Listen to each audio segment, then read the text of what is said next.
हरे कृष्णा, राधे राधे। कल हमने ब्रह्म वैवर्त पुराण में मंगलाचरण श्रवण किया था। अब आगे की कथा में श्री सौनकादिक ऋषि यज्ञ करने के लिए 1000 वर्ष तक यज्ञ करने का संकल्प लिया और नैमिषारण्य क्षेत्र में यज्ञ कर ही रहे थे।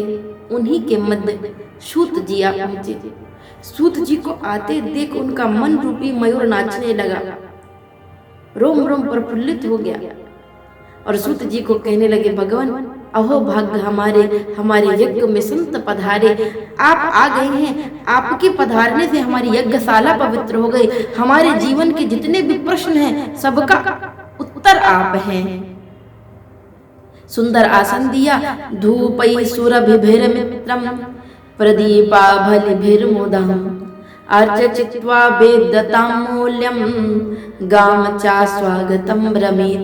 धूप से, नैवेद्य से, फूल से उनकी पूजा की और सुंदर आसन पे बिठाया। चरणों में 88,000 संत बैठ गए। 88,000 संतों ने कहा कि आप बड़े यशस्वी हैं, मनस्वी हैं, तपस्वी हैं, भूत भविष्य वर्तमान को जानने वाले हैं, आप पुराणों के ज्ञाता हैं। हम आपसे प्रश्न करना चाहते हैं कि कलयुग में जो लोग हैं बड़े प्रमादी होंगे, बड़े आलसी होंगे, भजन करने में मन नहीं लगेगा, कथा सुनने में मन नहीं लगेगा, उनके लिए कोई ऐसा उपाय बताइए भगवान जिनसे उनके जीवन में कल्याण ही कल्याण हो जाए।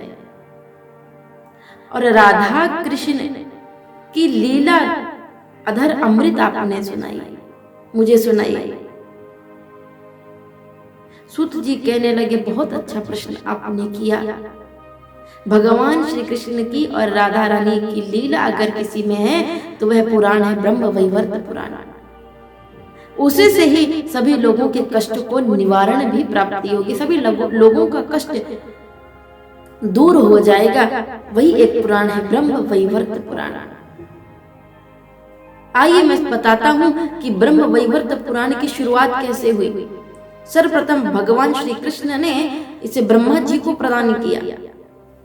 भगवान श्री कृष्ण ने जैसे ये ब्रह्मा जी को प्रदान किया, ब्रह्म तत्व ब्रह्मा जी ने किसे दिया? धर्म को दिया, धर्म ने नारायण को दिया, नारायण ने नारद जी को दिया, नारद जी ने व्यास जी को दिया। सूत जी कहते हैं, भगवान वास्तव में हम जानना चाहते हैं भगवान श्री कृष्ण ने सृष्टि की उत्पत्ति कैसे की, इसके विषय में हमें बताइए। सूत जी से प्रश्न किया सौनकादिक ऋषियों ने। सूत जी ने उत्तर दिया कि देखिए, भगवान श्री कृष्ण एक बार एकांत में बैठे हुए थे। उनके मन में विचार आया, सब जगह शून्य शून्य शून्य शून्य, न हवा है, न पानी है, न कुछ है। मन में विचार आया, एको हम बहुश्यामी, एक से अनेक बनो। क्यों? सत्य संकल्प ईश्वरा। भगवान जो मन में संकल्प कर लेते हैं उसे पूरा करके रहते हैं। जैसे ये विचार आया और भगवान श्री कृष्ण का निवास कहाँ है उसके विषय में अगर आपको बताऊं तो एक दिव्य पुंज जो तेज है, उस तेज के अंदर 3 लोक हैं। सबसे प्रथम लोक है गोलोक, जो 1 करोड़ योजन में फैला हुआ है, 3 करोड़ योजन में फैला हुआ है। वो गोलोक धाम है, सर्वोच्च धाम, जहां पर भगवान श्री कृष्ण निवास करते हैं। प्रलय काल में तो एकांत में रहते हैं और सृष्टि काल में जब सृष्टि चलती है तो सभी गोपियों के साथ में भगवान वहां निवास करते हैं। गोलोक के दक्षिण साइड में बैकुंठ धाम है। ठीक गोलोक से 50 करोड़ योजन नीचे बैकुंठ धाम है। वो भी 1 करोड़ योजन उसकी लंबाई और चौड़ाई फैला हुआ है। वहां भगवान श्री हरि नारायण अपनी पत्नी लक्ष्मी के साथ में रहते हैं। ठीक वाम भाग में शिवलोक है, वो भी 1 करोड़ योजन फैला हुआ है। वहां भगवान शिव अपनी पत्नी पार्वती और अपने गणों के साथ निवास करते हैं। तो भगवान श्री कृष्ण के मन में विचार आया, एको हम बहुश्यामी, एक से अनेक बनो। भगवान श्री कृष्ण के दिव्य शरीर से एक दिव्य स्वरूप प्रकट हुआ जिसका नाम है नारायण। चतुर्भुज रूप लेकर के, शंख चक्र गदा पद्म लेकर के दिव्य शरीर प्रकट हुआ, दिव्य स्वरूप प्रकट हुआ, और दोनों हाथ जोड़ करके उस स्वरूप, उस नारायण स्वरूप ने भगवान श्री कृष्ण की जो स्तुति की है।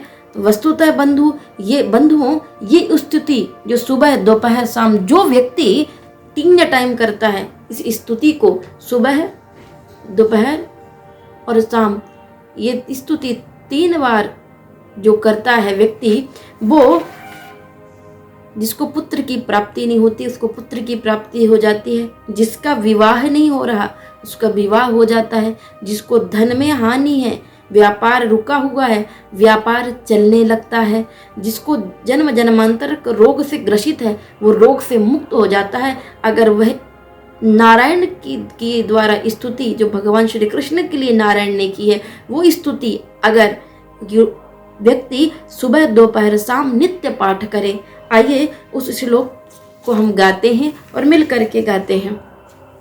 वरम वरेण्यम वरदम वरहाद वर कारणम कारणम कारणानां च कर्म तत्कर्म कारणम तपस्तत् फलदं स्वतं तपस्वीनां च तापसं वन्दे नवघनश्यामं स्वरात्मराम मनोहरं निष्कामं कामरूपं च कामघनं कामकारणं सर्वं सर्वेश्वरं सर्वबीजरूपमुनात्तमं वेदरूपं वेदबीजं वेदोक्तफलदं फलं वेदज्ञं तद्विद्वानं च सर्ववेदविदाम्बरं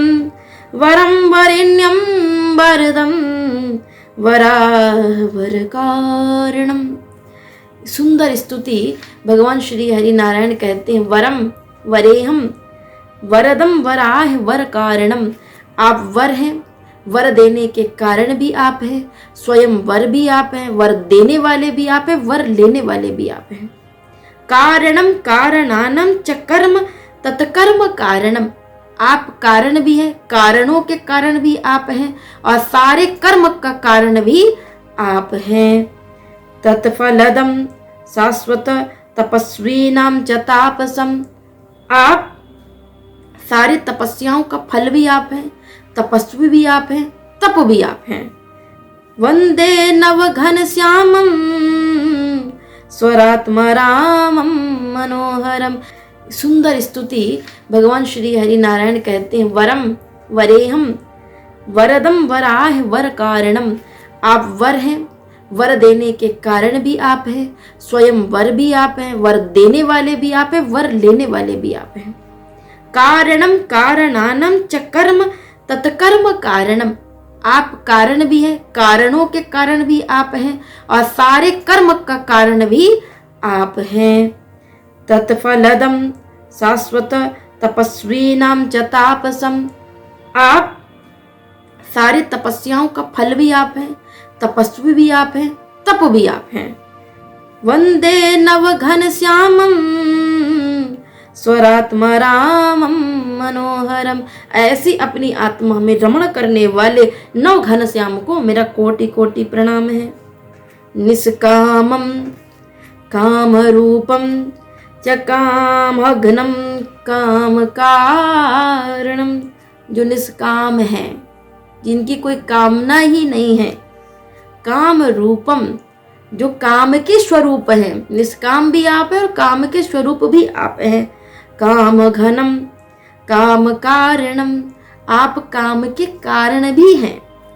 सर्वे सर्वेश्वरम सर्वबीज रूपमनुत्तमम।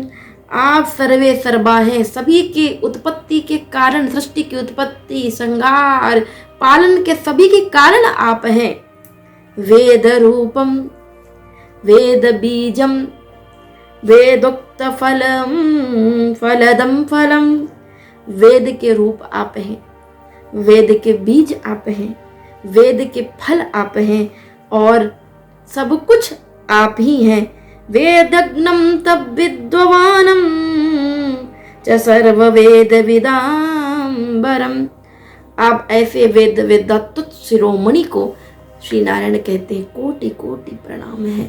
तो बंधुओं, इस श्लोक की स्तुति जो व्यक्ति सुबह दोपहर शाम नित्य करे तो उसे जिस फल की प्राप्ति, पुत्र नहीं है तो पुत्र की प्राप्ति होगी, धन चाहिए तो धन की प्राप्ति होगी। लेकिन ऐसा नहीं कि 3-4 दिन किए फिर आप सोचने लगे ये तो कुछ होता ही नहीं। तो इसको आपको 1 वर्ष तक करना है कंटिन्यू। और इसको अगर आप कंटिन्यू कर सकते हैं, हमेशा कर सकते हैं तो भी अच्छा है। आगे की चर्चा हम कल करेंगे, तब तक के लिए राधे राधे।